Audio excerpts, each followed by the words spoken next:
বাংলাদেশের মানুষ এত বছরও কৃষি ফসলের কোনো পায়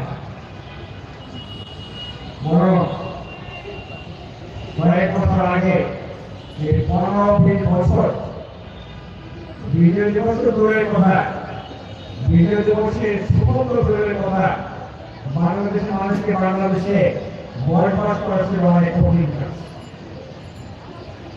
আমাদের দেশের একটা সরকার,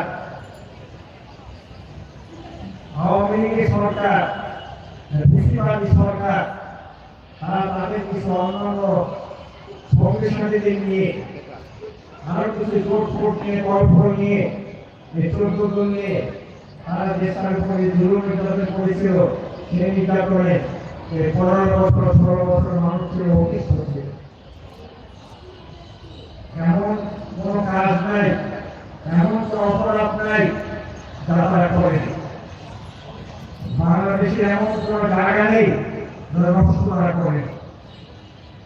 স্কুল, কলেজ, মাদ্রাসা, মসজিদ, অফিস, আদালত কোন জায়গাতে তারা এগুলোকে ভালো থাকতে দেয় নাই। 24-এ ছাত্র জনতার গণঅভ্যুত্থানের পরে বাংলাদেশের মানুষ আবার তাদের সেই বিজয়ের সুফল পাবে বলে তারা প্রত্যাশা করছিল। এরপরেও এখন পর্যন্ত মানুষের প্রত্যাশা অনুযায়ী মানুষের সে ভোট পেতে পারে নাই।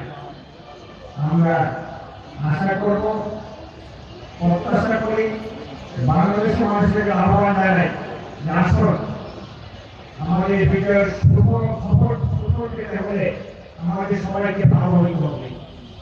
আমরা ভালো না হলে আমাদের দেশ ভালো হবে না। আমাদের দেশ ভালো হলে আমরা সবাই ভালো থাকতে পারবো। আজকে আমরা সকলে মিলে সুন্দর বাংলাদেশ, ভারতীয় বাংলাদেশ, নিরাপদ বাংলাদেশ গড়ার জন্য আমরা আল্লাহ রাসূলের দেখানো পদ্ধতিতে আমরা সকলেই আল্লাহর আইন এবং সরকারের শাসন প্রতিষ্ঠানের জন্য ঐক্যবদ্ধ হয়ে আমাদের প্রচেষ্টা অব্যাহত রাখে। আল্লাহ বাংলাদেশে আল্লাহর আইনের বিজয় দান করবেন, কোরআনের বিজয় দান করবেন। বাংলাদেশের মানুষ তার বিজয়ের সুফল ভোগ করতে সমর্থ হবেন ইনশাআল্লাহ। আল্লাহ সবাইকে অবদান করুন। আসসালামু আলাইকুম ওয়া রাহমাতুল্লাহি ওয়া বারাকাতুহু।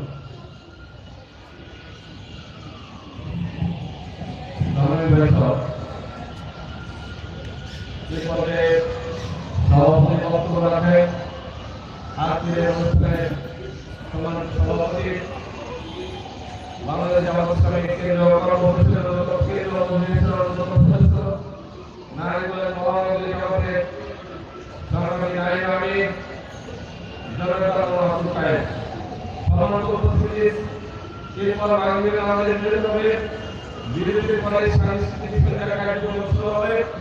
সবাইকে নামাজের পরে এসে সাংস্কৃতিক ইস্তেঞ্জার উপভোগ করার আহ্বান জানিয়ে সম্মানিত সভাপতি